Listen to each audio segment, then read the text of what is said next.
Para sua surpresa, todos gritaram ao mesmo tempo: "Não este, mas Barrabás! Barrabás!" Pilatos perguntou o que deveria fazer com o rei dos judeus. Eles clamavam: "Crucifica-o!" Pilatos não achou que Jesus havia feito nada para merecer a morte.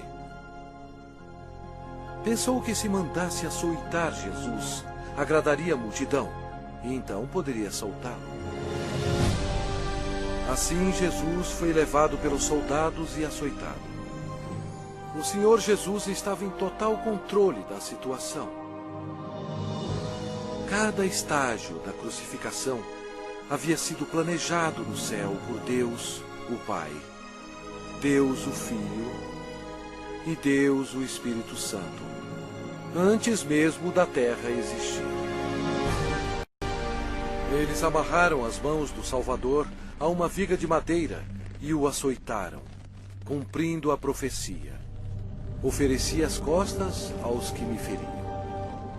Jesus tinha poder para impedi-los, mas ele voluntariamente permitiu-os que assim fizessem. O chicote de couro geralmente tinha pedaços de aço, bolas de chumbo e ossos afiados. Não somente açoitaram as costas, como as nádegas e pernas. Devido aos ossos afiados e o metal existente no chicote, os músculos foram cortados e se abriram. As artérias foram atingidas, espirrando sangue. A maioria das vítimas morriam devido a esse tipo de açoite. Mas ele foi transpassado pelas nossas transgressões e moído pelas nossas iniquidades. O castigo que nos traz a paz estava sobre ele. E pelas suas pisaduras fomos sarados.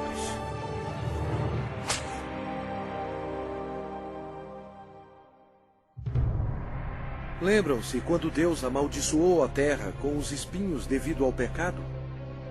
Os soldados fizeram uma coroa de espinhos venenosos e enfiaram-na em sua cabeça, causando dores terríveis, inchando e sangrando. Jesus levou sobre si os nossos pecados. A coroa de espinhos simboliza o horror do pecado. E eles, despojando-o das vestes, cobriram-no com um manto escarlate. Eles puseram na mão direita um caniço e, ajoelhando-se diante dele, o escarneciam, dizendo: "Salve, Rei dos Judeus!" Cada soldado presente atingiu Jesus na face com os punhos deles sem piedade e bateram na sua cabeça com o caniço. Eles cuspiram o Cordeiro de Deus, conforme as Escrituras. Não escondi o rosto aos que me afrontavam e me cuspiam. Era desprezado e o mais rejeitado entre os homens, homem de dores e que sabe o que é padecer. Jesus foi levado de volta ao governador Pôncio Pilatos, que vangloriava-se que somente ele tinha a autoridade de crucificar ou soltar Jesus. Mas Jesus respondeu: "Nenhuma autoridade terias sobre mim,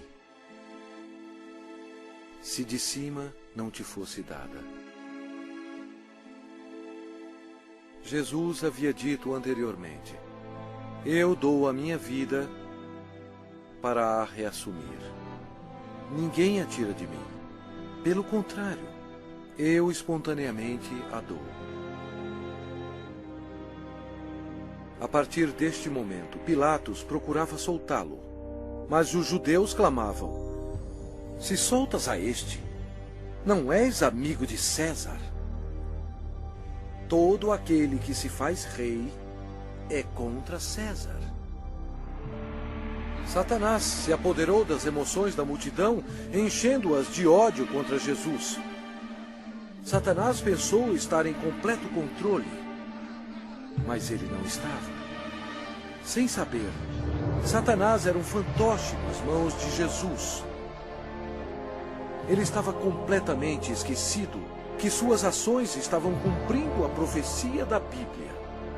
Pela última vez, Pilatos disse: "Eis aqui o vosso rei." Mas o principal sacerdote disse: "Não temos rei, senão César." A multidão continuava clamando: "Crucifica-o! Crucifica-o!" Quando Pilatos percebeu que havia perdido o controle da situação, ele tomou a água e lavou as mãos perante o povo, dizendo: "Estou inocente do sangue desse justo." E o povo todo respondeu: "Caia sobre nós o seu sangue e sobre nossos filhos." Deus atendeu o pedido deles, e eles têm sofrido desde então. Então, Pilatos entregou Jesus para ser crucificado, e ele foi levado. Sua carne estava cortada em tiras, pois ele teve que carregar uma cruz pesando mais de 50 quilos, 1950 pés até o lugar da execução, Gólgota. A madeira áspera raspava suas costas dilaceradas, mas ele já estava desidratado. Era um milagre ele ainda estar vivo. A outra profecia que se cumpriu foi: certamente ele tomou sobre si as nossas enfermidades e as nossas dores levou sobre si. E nós o reputávamos por aflito, ferido de Deus e oprimido. Uma outra profecia que se cumpriu foi: ofereci as costas aos que me feriam e as faces aos que me arrancavam os cabelos. Não escondi o rosto aos que me afrontavam e me cuspiam.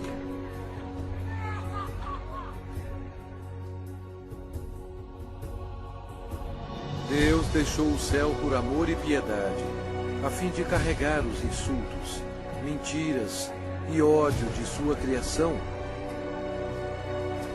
e para morrer pelos pecados deles.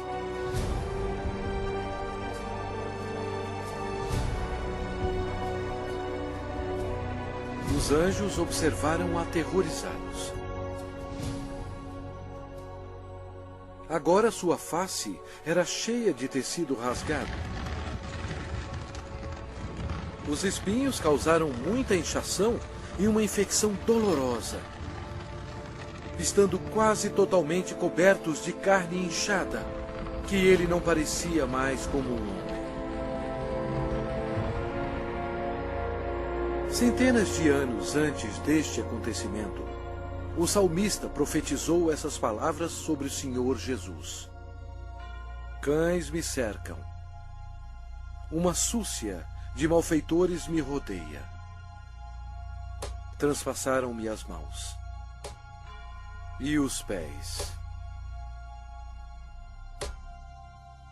O próprio Jesus disse: "E eu, quando for levantado da terra, atrairei todos a mim mesmo."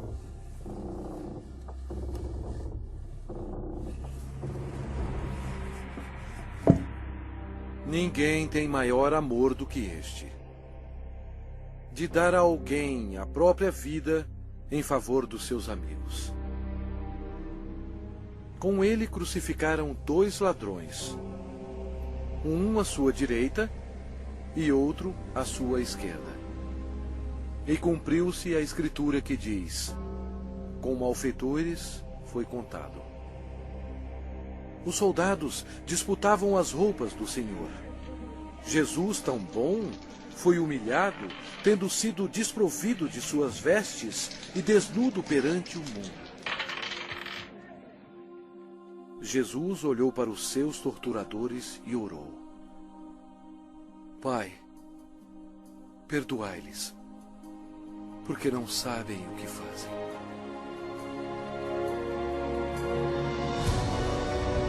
Os espectadores disseram: "Salva-te a ti mesmo, descendo da cruz. De igual modo, os principais sacerdotes com os escribas, zombando entre si, diziam: salvou os outros, a si mesmo não pode salvar-se. Desça agora da cruz o Cristo, Rei de Israel, para que vejamos e creiamos.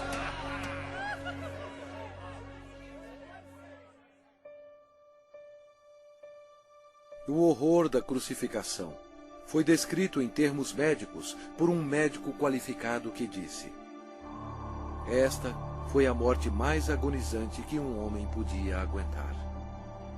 Ele tinha que se ajudar para poder respirar.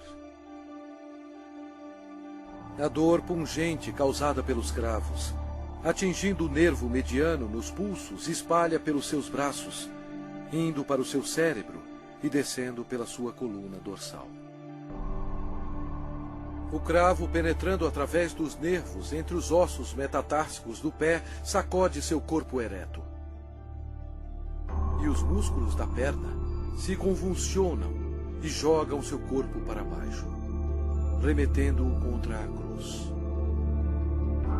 O ar é aspirado, mas não pode ser exalado até que a formação de dióxido de carbono nos pulmões e na corrente sanguínea estimule a respiração e assim alivie as contrações dos músculos. A vítima é destruída pela exaustão, choque, desidratação e paralisia. O coração quase não consegue bombear o sangue espesso, pois as células vão morrendo aos poucos. Nossos pecados levaram Jesus Cristo para a cruz. Como pasmaram muitos à vista dele, pois o seu aspecto estava muito desfigurado, mais do que o de qualquer outro, e a sua aparência, mais do que a dos outros filhos dos homens. Este foi o momento decisivo em toda a história. Nunca houve um dia como este. Porque Deus amou ao mundo de tal maneira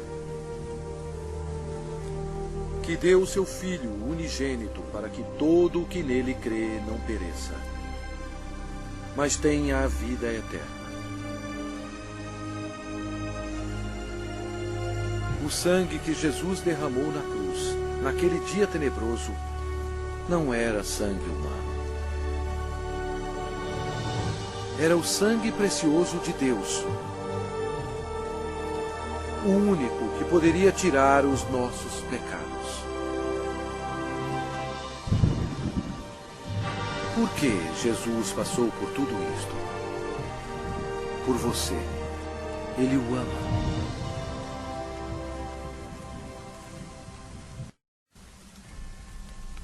O céu se tornou escuro, pois Deus Pai não podia encarar o pecado. Jesus absorveu os pecados da humanidade, incluindo os pensamentos e ações pecaminosas, e pagou o terrível preço, morrendo na cruz. E Jesus clamou em voz alta: Deus meu, por que me desamparaste?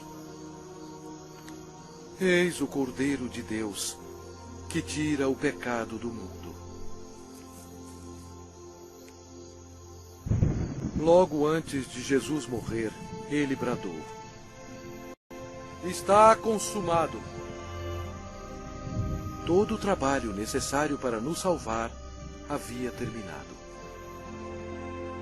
Então Jesus clamou em voz alta: Pai, nas tuas mãos entrego o meu espírito. E dito isto, expirou. O sacrifício na cruz nunca será repetido.